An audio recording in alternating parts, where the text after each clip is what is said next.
As I've been researching and talking about various WHA players, I've been finding more and more hometown heroes and characters. Now, this guy I knew nothing about until someone tipped me off via the Nordiques rosters I've been mentioning, especially their first year. Now, today is the curious case of someone called Allan Globensky. And you're saying to yourself, hey, sounds like an Italian Jewish name. No, this guy was born in Montreal and became a very popular player in the Montreal junior program. Now, would you believe this guy's wrote a book? Now, the book is called A Little Knock Won't Hurt You, My Life as a Hockey Enforcer. Now, according to the information on the book site, in the early 1970s, Allan was a member of the incomparable Montreal Junior Canadiens, the self-described goon on a Memorial Cup winning squad that included Gilbert Perreault and perennial NHL All-Star Richard Martin. Now selected in the NHL Amateur Draft in '71 by Minnesota, he signed his first professional hockey contract with the Stars before eventually shifting to the WHA for a 2-year $50,000 agreement with the Nordiques in the fledgling WHA. Now, his first coach in Quebec was the legendary Maurice Rocket Richard, whose tenure behind the bench lasted just one game, 2 fewer contests than Globensky played with the Nordiques in that 72-73 season. Now, succeeding years saw Globensky bounce around between the Nordiques and the club's WHA minor league affiliate in Lewiston, which is, of course, Maine. In both places, Globensky wanted to polish his hockey skills, but the Nords organization was more interested in his honing the fists that made him one of the most fearsome fighters of his era.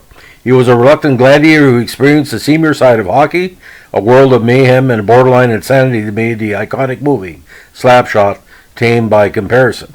Now, according to the information provided, his body aching and his psyche unraveled, he retired from the game at the end of the 1970s and took up permanent residence in Lewiston, where he worked as a firefighter. After leaving the fire department, he took a job managing the Kennebec Arena in nearby Augusta, where he did everything from operating the Zamboni to refereeing games and conducting coaching clinics. He was in his element, although a degradation of his mind and body, as well as his personal life, inexplicably brought him to the edge of the abyss. Now, it's been almost 50 years since the venerable Montreal Forum reverberated with the chant "On veut Globensky," which means we want Globensky. Back then, he fought because that was what he was told to do, and it was a role that the team wanted him to play.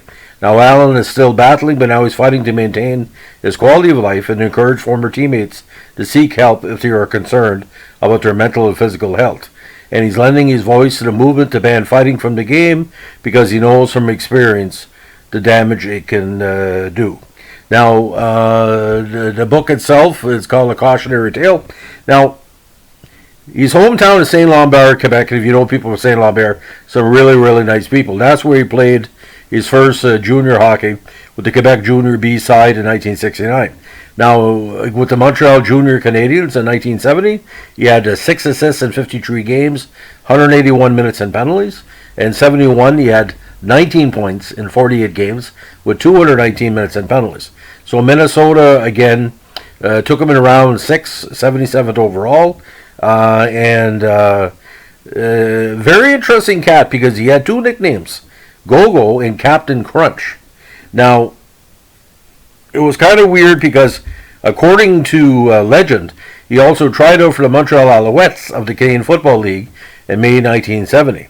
Now, he eventually found his minor league rights sold by Muskegon of the IHL to Port Huron for the waiver price in January 72, but was selected by the Nordiques in the 72 WHA General Player Draft, which was the first draft in league history, in February of 1972. Now, he played 32 games for the Muskegon squad that won the IHL regular season title and 10 games for Port Huron that went on to win the IHL playoff title, but what was not with the team during the postseason. Now, when he signed that contract with Quebec, it was July 11th, 1972. Now, again, an original Nordique in that 73 campaign, and he was also noted for numerous fights he had with future NHL player Nick Foytu when Globensky was with Maine and Foytu was with Cape Cod during the 74 season. Now, he did miss part of 74 with a knee injury, suffered while playing for Maine, and the injury, of course, required surgery. Now, he began playing right wing instead of defense for Maine during the 75 season and remained a forward for the balance of his next years in pro hockey. Now, he also played on the Maine team that lost to Syracuse in 77 in the NAHL Lockhart Cup Championship title series. Now, with Muskegon in 72 and Port Euro, he had 37 minutes and penalties, 7 assists in 42 games. 73, he also played with the Rhode Island Eagles of the EHL. 74 with the Maine Nordiques, 110 minutes and penalties, 21 points in 45 games. 75 again with the Maine Nordiques, but had 5 goals with the Nordiques and scored his first major league goal in the playoffs in 75 in 2 games. 76, he played 34 games with the big club, goal and 2 assists, but also went back to the Maine Nordiques for 7 points in 14 games, including 26 minutes and penalties. And 77, he played again with the Maine Nordiques, 28 points in 70 games and 9 assists in 12 playoff games. 78, he split time with Luke Larami of the SM Liga International squad and with the Broom Dusters, where he scored 2 goals in 12 games. Back to the Broom Dusters in 79 for 5 games, and then the New Hampshire Cape Cod Freedoms of the NEHL for 7 games. Now, he ended up being assistant coach for New Hampshire that year, player assistant coach. Now, he eventually, despite his many years in hockey, he returned to what I call high-level junior. When he was named Maine of the AHL Junior Director of Player Development and Chief Scout in January 2006, prior to the team's inaugural 2007 season. Now, when he moved to Augusta, Maine, and again became the manager of the Kennebec Ice Arena in Hallowell, Maine, the youth hockey and coaching and refereeing was very distinguished. He later returned to the Montreal area and became an outspoken critic of fighting in hockey, despite having been an enforcer during his pro career. In an infamous 2013 interview with the Montreal Gazette, he called for an end to fighting because, in his mind, somebody's going to die. Now, he's also the older brother of former Canadian University player John Globensky.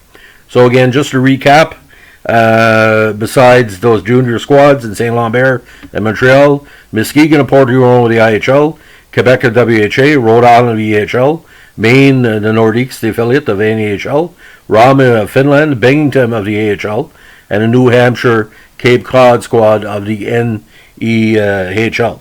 So a very interesting career, and someone had to protect Richard Martin and Gilbert Perreault, and I'm glad he was there, because can you imagine if they got injured? So, I'm getting a little bit of flack by calling Nick Fotu a goon, enforcer, whatever you want to call it.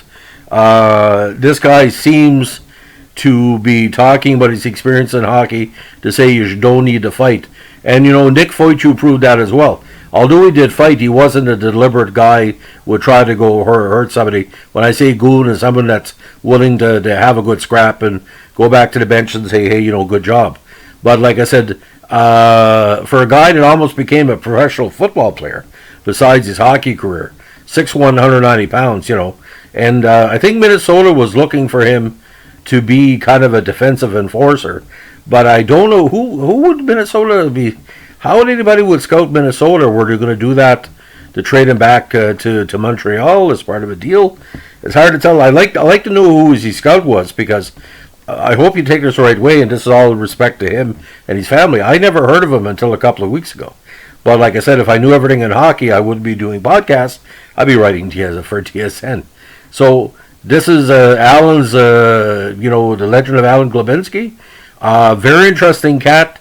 But I'd like to see if one of these days we ever do a legend of hockey to talk about the enforcers, goons, whatever you call about them, of the 1970s era or the Slapshot era. Because he said it was like Slapshot, so he should know, because he, like I said, some of those teams he played for, the Broom Dusters, the Maine Nordiques, Cape Cod, Rhode Island, theirs were a lot of that Slapshot mentality would come from.